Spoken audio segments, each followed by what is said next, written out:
Hi, everyone. Eugenia here. Let's see if I can get this working. I can. Fantastic. Hi, everyone. I said I would start going live about 15 minutes ago, but I had a little bit of a dog situation. I might show you guys what's going on with my dogs, but some of you know, maybe you don't, that we have two new little puppies who are the loves of my life. Um, one of them is here right now, and I'll show you what just happened. He's eating a bit of a snack. Let me show you what just happened. Well, let's just explain this first. Today, we will be discussing the three most important things to know about your rising sign. So I just want you all to be aware of the topic. But this morning at 9 a.m., I took my two new puppies in to get groomed for the first time. Maybe they were groomed before we got them. I don't know. But certainly under our watch the first time. And our poor little puppies, they had, like, a lot of matted hair because they are scared of brushes, which is not something I should let intimidate me, but it does. So I've, like, avoided brushing them. I'm like, "I'll just get them to a groomer." And the groomer's like, "Yo, your dogs have some matted hair." So this was a little bit traumatic for the dogs for the reason that they'd never been groomed. And then also, I hadn't really brush them much. So I don't know if you all met Bruno yet.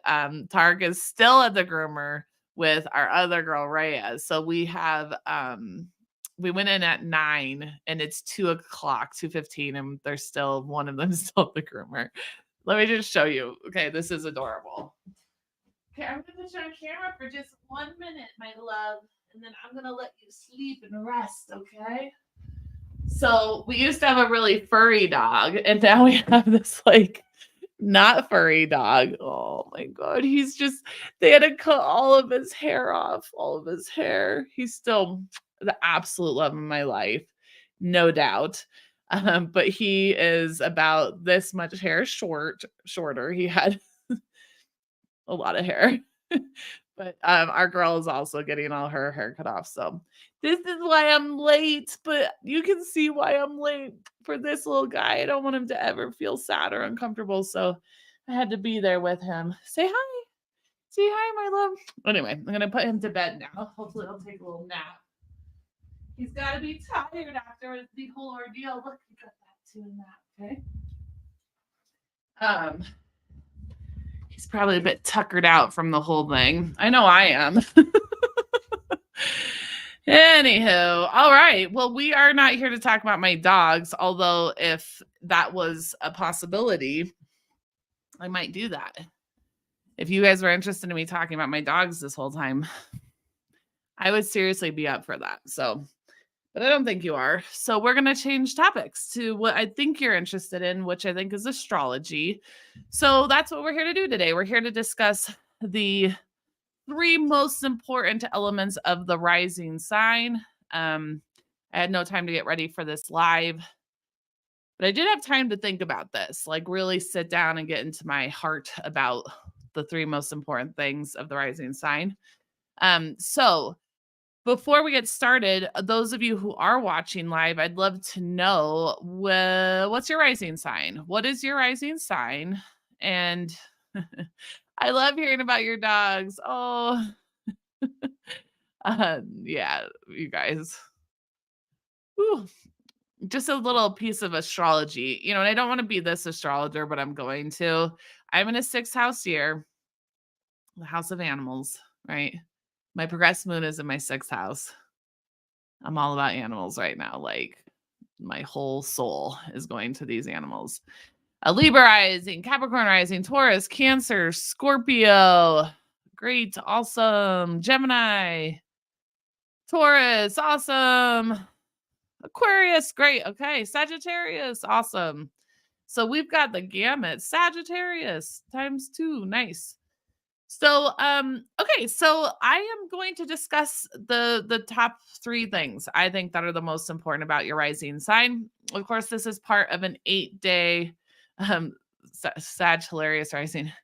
Um So this is part of this 8-day live streaming that I'm doing to really go through some of what I think is really important about the rising sign, why I've developed the rising sign method. We're launching our program this spring that starts April 1st. So sign up is now.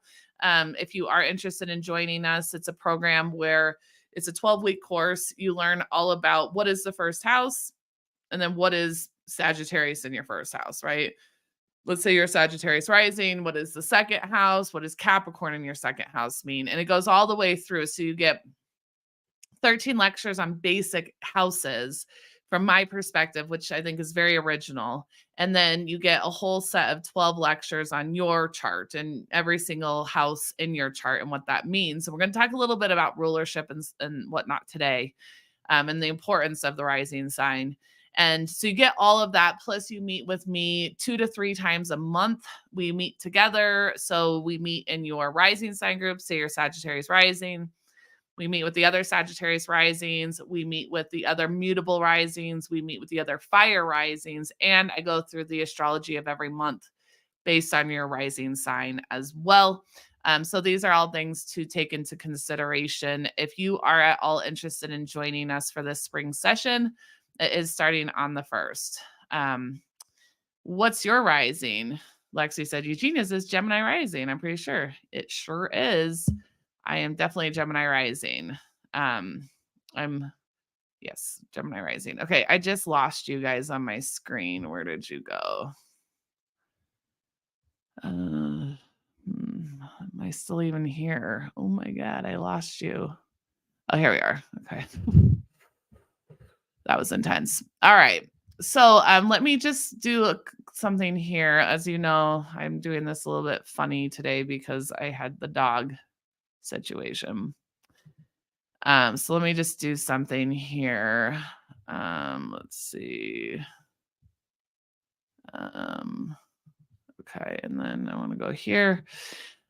Okay, so one more thing. Okay. All right, so number one most important thing about your rising sign based on my method of astrology and my thinking when it comes to astrology is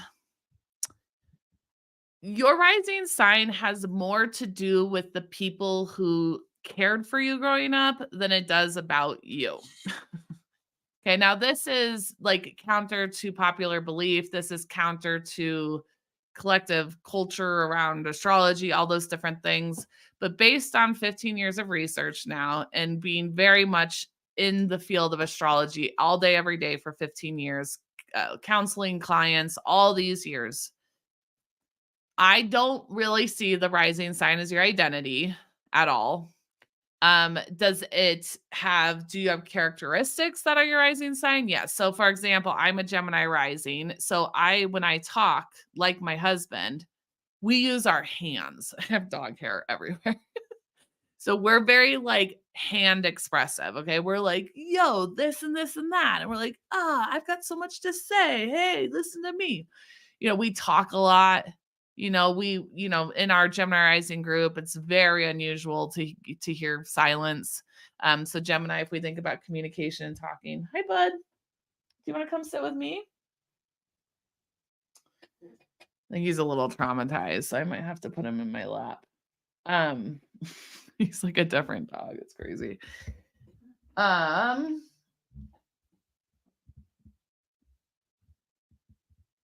might need to do that, you guys. So there are characteristics that are rising sign related. There's no doubt about that. I would be lying if I said that wasn't true. But is it your identity and what you look like? Also, that could be part of it. But that, again, in years and years and years of doing it, that is not what I see. I'm not like, oh, you look like each other and you look like each other. Well, you all look alike. That's just not been my experience at all. Okay, there are thin people, there are big fat people, there are tall people, there are short people, there are angular people, there are round people. I see it across the gamut. Now, we're going to get to the second most important thing about your rising sign, which I think is what defines the difference of those looks, so to speak. But I think of your first house as the people who raised you. Okay, the environment that conditioned you. Okay, so whether that is your parents, whether that is your adoptive parents, that we are all raised in really different situations. Some people are raised by one parent, some raised are by two parents in separate houses, right? We're all raised in really different ways. So I don't want to say it's your mom and dad, right? Because there's so many ways that can look. There's a lot of variations on that. But what I do want to say is that it's the environment that you grew up in. Okay, it's the environment that conditions you. So it starts with your immediate caregivers, and that is mom, dad. So that's where the sperm and the egg came from. Okay, so that is as core as it comes. So even if you weren't raised by those two people, it still starts with that conditioning, because you are the blood of those two individuals. You are the bone and the marrow of those two individuals, even if you never meet them. Okay. They are the ones who initially bring in that conditioning. And let's say you are adopted. Okay. They are, for whatever reason, they have, been in this situation where you are now adopted. That's part of your conditioning, right? I could get into the conversation around adoption forever. I've worked in adoption for years, off and on. Like one of my cousins is adopted, so I've been around this topic most of my life. And my background in psychotherapy and counseling, I have worked very much on the topic of adoption because it's so complex on so many different levels. I mean, it's amazing how many people I talk to who are adopted who are like, "Really?" And I'm like, "Yeah." You have a whole different circumstance. So even if you're adopted, this applies to you, is what I'm trying to say. Even if you're a half sister, a half brother, a step, an only child, it doesn't matter. The environment that created you and that raises you is your rising sign. Okay. This is my research. This is what my research shows me. And so it creates the environment, the political, the social, the religious, the activities, the vibe in the home growing up is all based on your rising sign. And it comes from the original conditioning that comes from sperm and egg. Okay. So that's the first most important thing that I would say you should know about the rising sign is it's not actually, in my opinion, about you. It's actually about the environment that raises you. So will that have an impact on your personality and your identity? Of course. Of course it will, right? Does that mean that is your identity? No. Right? I was raised, for example, in a very politically leaning home. Okay. My mother is very political. She's very dogmatic about her political beliefs. She's very zealot about her political beliefs. I love my mom so much. But she's very like, we're the good guys, they're the bad guys, right? Like she's got that vibe going on in her soul, as I'm sure many of you had that experience. My mom is a Gemini. Okay. So she's very like this. Okay.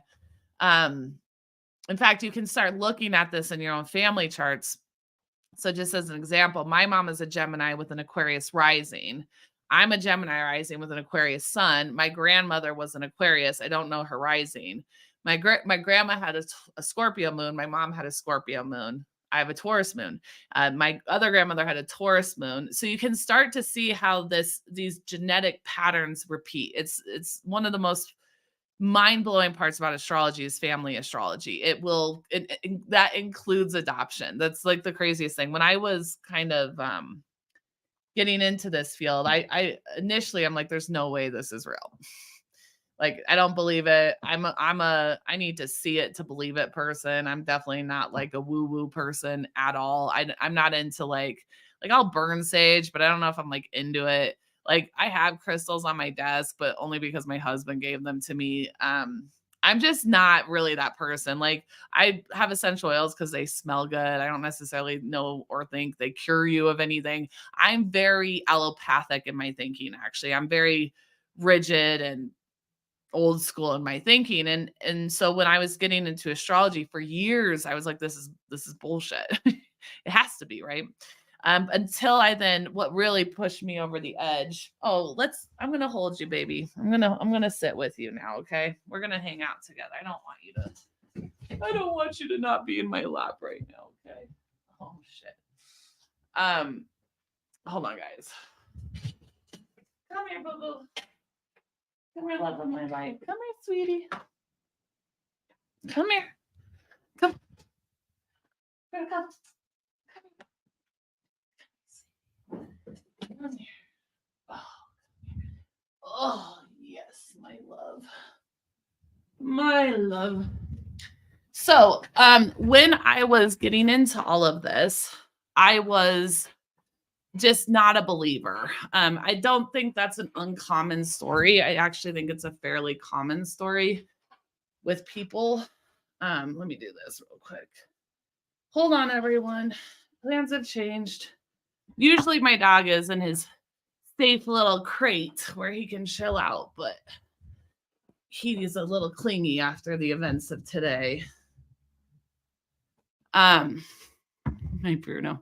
So what really pushed me over the edge with this information was starting to look at families charts. That started with mine, my family, of course, and then that moved into clients. And then it was the adoption charts. That's the one that really like sold it for me, that the same patterns and vortexes and people have been adopted shows up in the families that adopted them, which leads me to believe that that's the family you were meant to be in, regardless, right? So these are all things that kind of push me over the edge. So there's a genetic component to astrology, guaranteed. Okay, I've been doing this so long. I've seen so many charts. That is an element of all of this. There's genetics. Constellations are not that different than DNA sequencing. Same stuff. Okay. So, so when you look at that rising sign, that's what it opens up to. It just opens up that energy that conditioned you. So I've been conditioned to see the world one way, right? I said it's political, my mom, this and that. Does not mean that's who I am. So, for example, yes, my mom is very political. She's still pretty political. She still is like, left versus right and like all that. And I'm like completely out of that paradigm. It's ridiculous. Like, I am not in the left or right paradigm in any way whatsoever. So, just because I was conditioned to be biased against a certain political party, because I was biased to be against certain types of people, from certain socioeconomic classes, et cetera, like all of you are, right? Everyone has their biases. I don't care what you say. Everyone has a tinge of racism in them, even if you don't like white people. That's also racism, racist, right? Like, I love how people are always like, white people are so terrible. And you're like, well, that's also kind of a racist comment, right? So we all have our conditions, right? Religious, I just heard of someone recently who's going through a process and they have to get it annulled in the Catholic Church because their family's into that, right? Everyone's got their conditions, whether they're right or wrong. Okay. So that is your first house. It is the conditions from the family that you were born into the life situation you were born into. Even if you're a foster kid, whatever that condition is, that's what we see in that first house. Okay. Now, there are 12 specific conditions based on the research I've done, and that's what I teach in the rising sign. I've yet to teach those 12 conditions in totality to anyone because it's that sacred of information. And eventually I will, but not yet. Okay. So that's it. Your rising sign is not your identity. It's not the way you look. It might be part of that, but more than that, it's about your conditioning. Okay. It's not really, I don't think, about who you actually are. Lots of astrologers will argue me on this point. Okay. I think it's not you. Okay. Okay. Now, the second most important aspect of your rising sign, which is more, I'd say, you, is the ruler of your chart. Okay. So let's pull in an astrology chart for this section of the conversation. And we're going to use an example. So let's go ahead and use the chart of right now. So I'm going to just go ahead and pull up the chart of this very moment, and we're going to use this as an example. All right.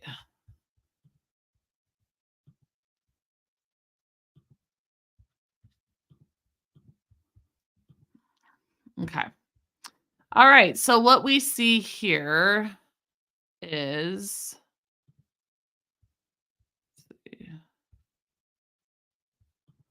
Okay. So what we're looking at here is a um Virgo rising chart.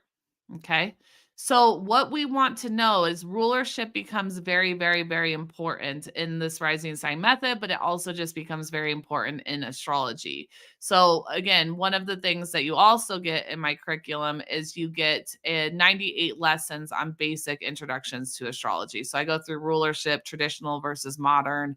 I even explained to you where the glyphs came from. So, where the symbols come from for all the planets and why they have that meaning, etc. I go through the history of astrology, all that stuff. So what we want to do here then is we want to pull out anything that is not the ruler. Okay, so we want to pull out everything except for the ruler, which is the planet Mercury. Okay, so the modern and traditional ruler of the sign Virgo is Mercury. So, what that means is that if this person being born right now has the ruler of their chart in Aries in their, whatchamacallit, eighth house, right in the middle of a Mercury shadow, I could go on about that and what that means for that person as well. But this tells us then the person who has this chart, that is more them. The ruler of that house, Aries, eighth house, will be more the personality of that individual then. Some could argue from a Hellenistic and traditional perspective that this is actually the only thing that is you in your chart and that everything else in your chart is everyone else. Okay. And when I teach my method, I do kind of go through it from both perspectives because I'm more drawn to traditional Hellenistic traditions when it comes to astrology than I am any other form of astrology. So that is the second most important thing to know about your chart is that who you are then, more about your personality and your identity will be Mercury in the eighth. Okay. Aries. So actually, if you're Virgo rising, fine, but you're actually very fiery. Okay. You might have been raised in a Virgoian culture conditioning, but you might actually be more of a fiery eighth house person. Okay. So that is part of it. So I'll just use myself as example. Yes, I'm a Gemini rising. That is absolutely the conditioning of my childhood, specifically the first 7 years. But my ruler, Mercury, is in my ninth house, Aquarius. So that's really teaching astrology. So I'm a leader. I always have been. I've always been kind of outside the box. I don't fit into popular culture, like not being in the right left paradigm. Like I don't, it's hard to make friends when you're both fucked. Republicans and Democrats are both fucked in the head. To be in that paradigm, right? Like it's hard to find friends when you're outside the box. Well, my ruler, my chart is an Aquarius, right? So I am kind of outside of the box. Yeah, I'm in a leadership position often. I've always been in the role of teacher. I'm a born teacher. So that's more who I am. Okay. So that's the second most important thing about your rising sign. Any comments so far about the first and the second? Lexi said, this is good to know because we are adopting our foster son this year and this helps. Awesome. That's great. Congratulations. Congratulations. That's awesome. Yeah, you might check out his chart and be like, whoa, there's a lot of like similarities. Like, listen, I've spent a lot of time in the field of adoption. I worked at the only adoption camp. So there's this camp that happens every summer and it's for adoptive kids all over the United States. And there's different camps. So um there's a China camp just for kids from China. So it's like if these kids are like in North Dakota and like Texas, but they're from China being raised by white parents in those like Christian cultures, let's say, they get together and they get to meet all these other Chinese kids who've been adopted and they put them in the same age range. There's a domestic camp one, so anyone adopted within the US. There's a the African Caribbean camp, there's a Nepalese camp, South Asian camp, you name it. Like there's a South American, all those. So I used to do that. through my therapy. I did art therapy at these camps, and so that was a big part of it. But also, I was really fortunate that one of my family members actually helped get that camp put together because my cousin is also adopted. So I am very familiar with this topic. And what I believe is a lot of challenges come with adoption and fostering for sure. Like I could have a whole lecture about this. I could go into the psychology and of this forever because it's it's a very important topic that is not talked about enough, by the way. Like it's one of these things people like I talk to adopted kids all the time who are like full adults and they're like, I never thought of this. And I'm like, yeah. They're like, I just thought I was supposed to like be super grateful that I got adopted. I'm like, well, yeah, for sure. But like you have certain challenges that like I just won't have. And you should be aware of that, because it affects you. Anywho, that's a whole nother topic. But what I believe after all of that work with kids with adoption is that I looked at all their charts as well with their parents. It's almost like I feel like you do end up in the family you belong in, regardless, like using the astrology. So, it's like almost like you're born, and if your chart doesn't match the constellations or the genetics or the lineage of your bloodline, it's almost as like the vortex of energy will push you more towards a direction that actually makes sense of the chart, the life of the chart, if that makes any sense what I'm saying. Um I've just seen it over and over again. So like I could use my cousin as an example who is a strong Pisces moon and like a bunch of stuff in Pisces, and her mom is like a strong Pisces, the mother who adopted her.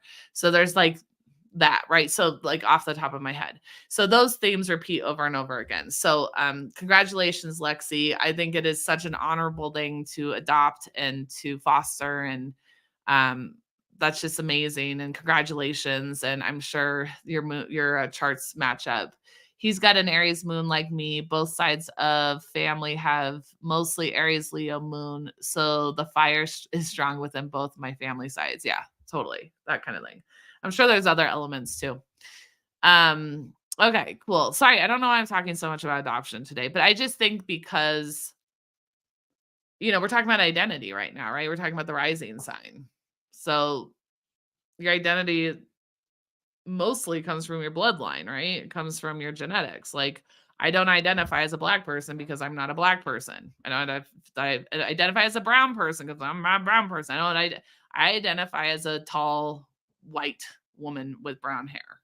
That's just who I am because that's what God gave me, right? That's just the genetics that I got, right? So that's what we're talking about with the first house, right?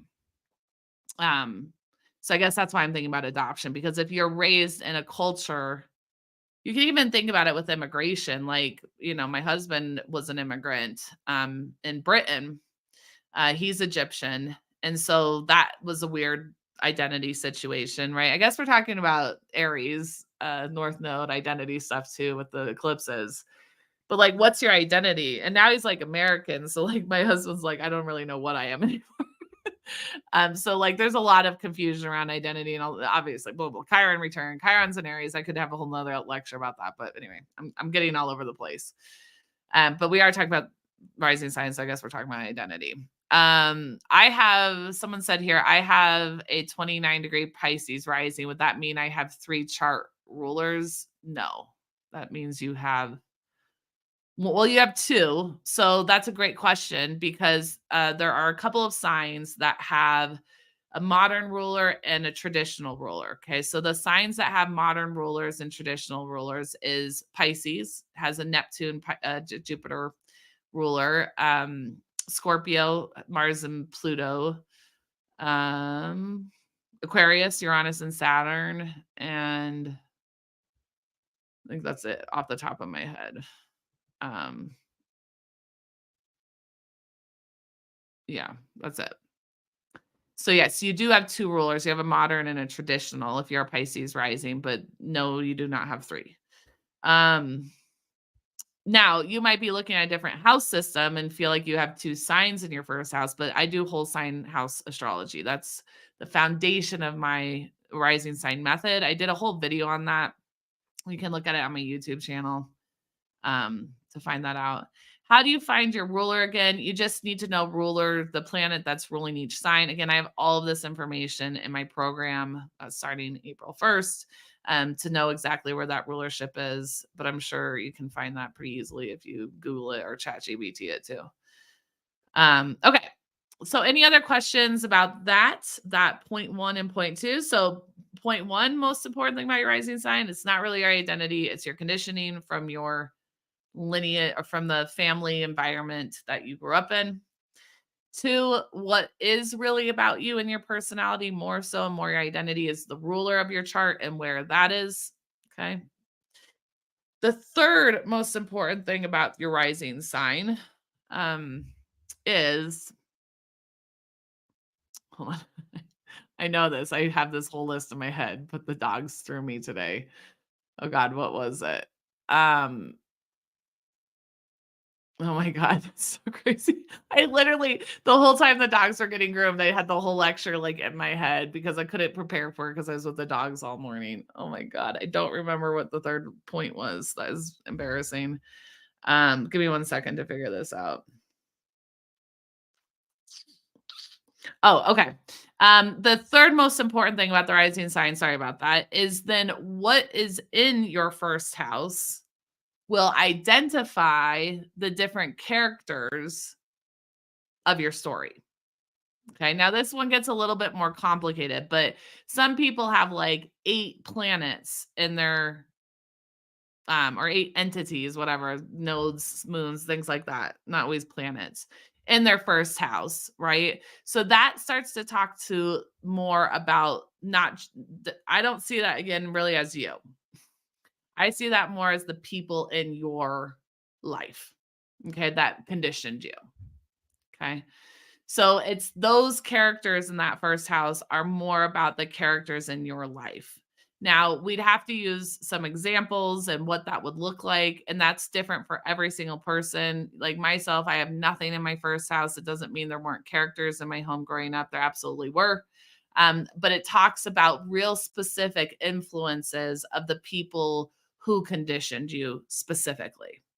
Okay. So you want to pay attention to those 3 pieces. You wanna know where so what sign is in your first, where's the rule of your first, and what's in your first, okay? And then knowing what's in your first, so someone just said Chiron, right? So you have Chiron in your first house. Um, is it in Capricorn? Or no, Cancer. I would imagine you probably have Chiron in Cancer or Gemini. I don't know. I don't know who you are. So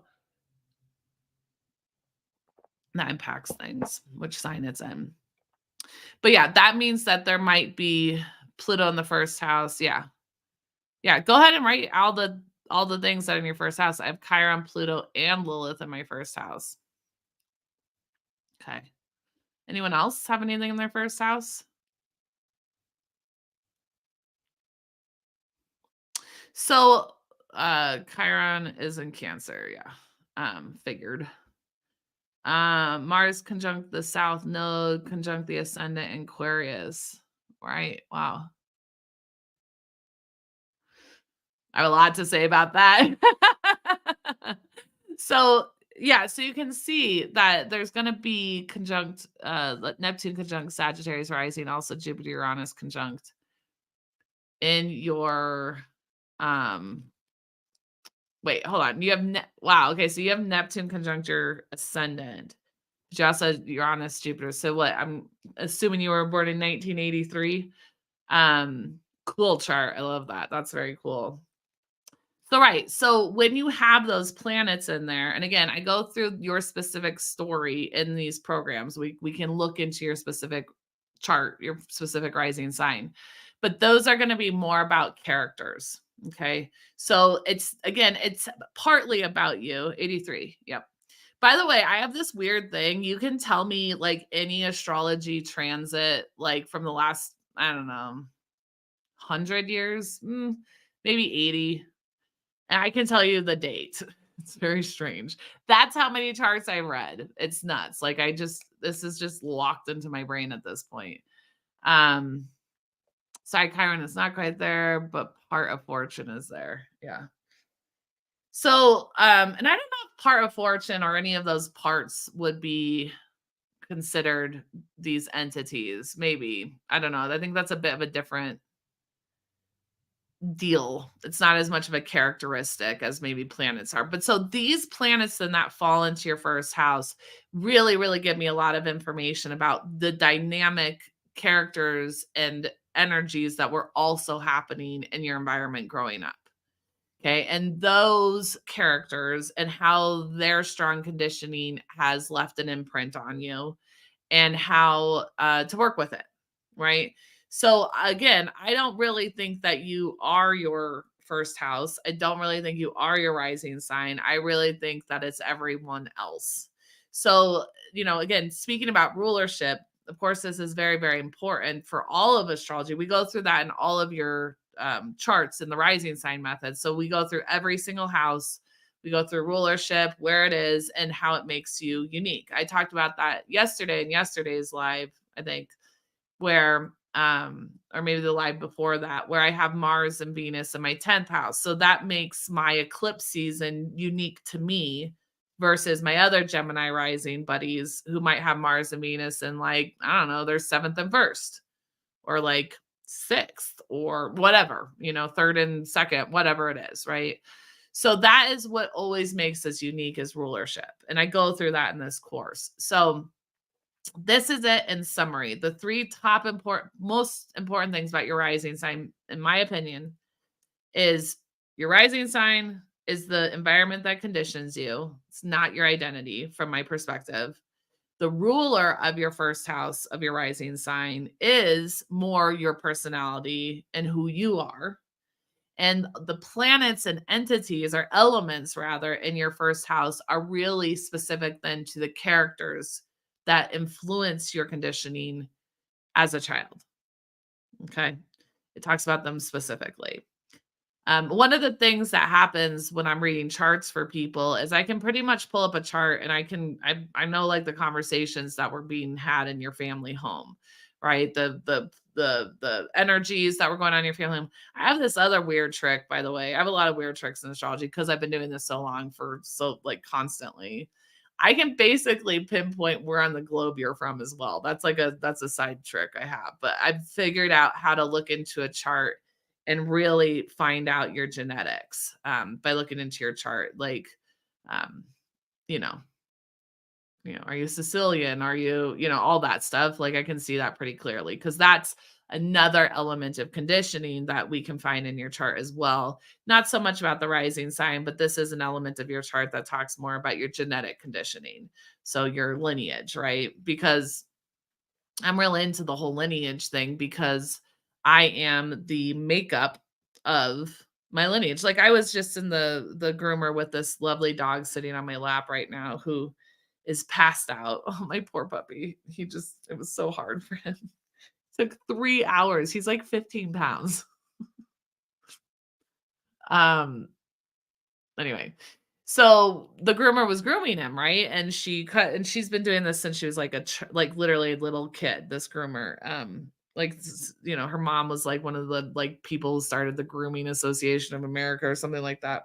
So she's into dogs and she's into grooming, and she's like, "Oh my god, your dog has some terrier in it." Which, like, I don't know anything about anything, so I'm like, "Okay." Um and I was like, "What does that mean?" She's like, "Well, just make him, like, more, like, sporty, basically." And it's true, this dog fucking runs. He's 15 pounds, but I'm telling you, I've watched him run for, like, 4 hours straight. Like, he can run. I've watched him run up and down mountains. I've watched him run around lakes. Like, he goes, right? That's because of his genetic lineage, right? We talk about it all the time with dogs, right? We're always like, "Oh, he's a little bit of this and a little bit of that, and so he's a little bit of and she was, like, talking about how she doesn't work with Akitos, which is a dog, I don't know anything about, but she's like, they're like kamikaze dogs, right? Like, they'll fucking kill for their owners. So these dogs are bred to believe certain things and act in certain ways. Like, this dog right here on my lap is, Australian Shepherd Doodle, and apparently, um, that other thing I just said. I don't know what I just what was it? I don't know. It's something else. I don't know what it is. I just said it. I just remembered. I can't remember. That's a Gemini rising quality because of my environment, by the by. Um, anyway, and so terrier. Thank you. Got it. Yes, thank you. So so so I take that into consideration. Like when you go to buy a dog, you take all these, if you're like really into dogs, you really take it into consideration, right? You're like, I want a little less. Like I was definitely went for these dogs knowing they had part Australian Shepherd. I don't think I could handle a full one because those dogs are very, very active and like they're farm dogs and all those things, right? They shepherd things, right? I don't have that lifestyle necessarily where I want a dog who's just like constantly herding and doing things like that. That's where the doodle came in. I don't want a dog that sheds. So I kind of did want this dog because of the reason they got bred for different reasons, right? And I did want a dog that was active, but not like crazy active, right? So I've got two pretty active dogs, and that's good for me. I'm taking lots of walks now. I run now. I'm a runner all of a sudden. So you pick out these dogs for those qualities. Humans are the exact same situation, right? Like we are bred conditionally to be X, Y, or Z, right? So as I mentioned before, my mom is very political, so she bred me to be very political. And without um individuation, I would still be like her, right? My grandmother was pretty political. Her, it was the lineage thing, right?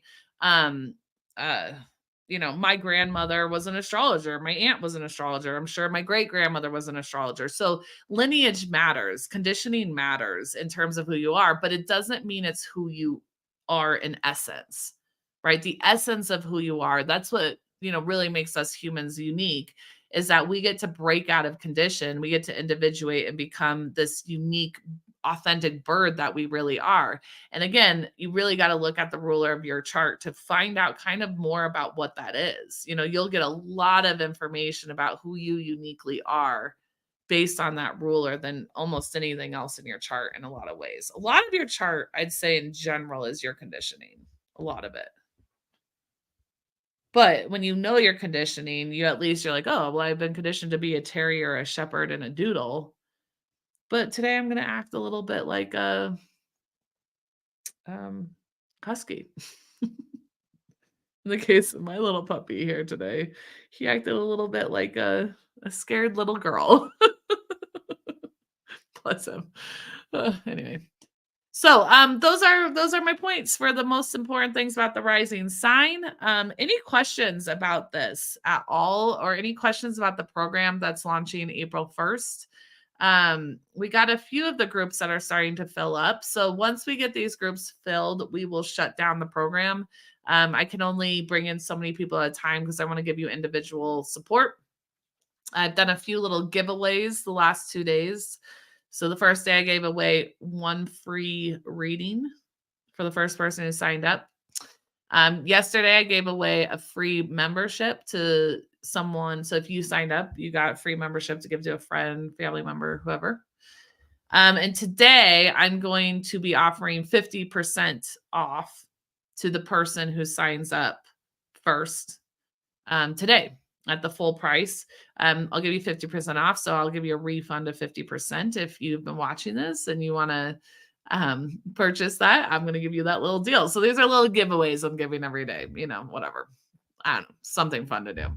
But any questions, comments, thoughts, feelings about anything that I've discussed or anything at all? We can talk about my dogs if you want. You can definitely talk about the dogs. Let me see if you guys are saying anything. Couldn't see there without glasses. Ooh. Okay. How long is the program? It is a 12-week course. So it's we have people who are still in it though from the winter session. So, we do a pretty good discount if you come back because what you get always is you always get me. Okay, so you'll get course material. You get 98 lessons on basic astrology, like rulership, aspects, houses, signs, planets, mythology. You learn a lot about mythology.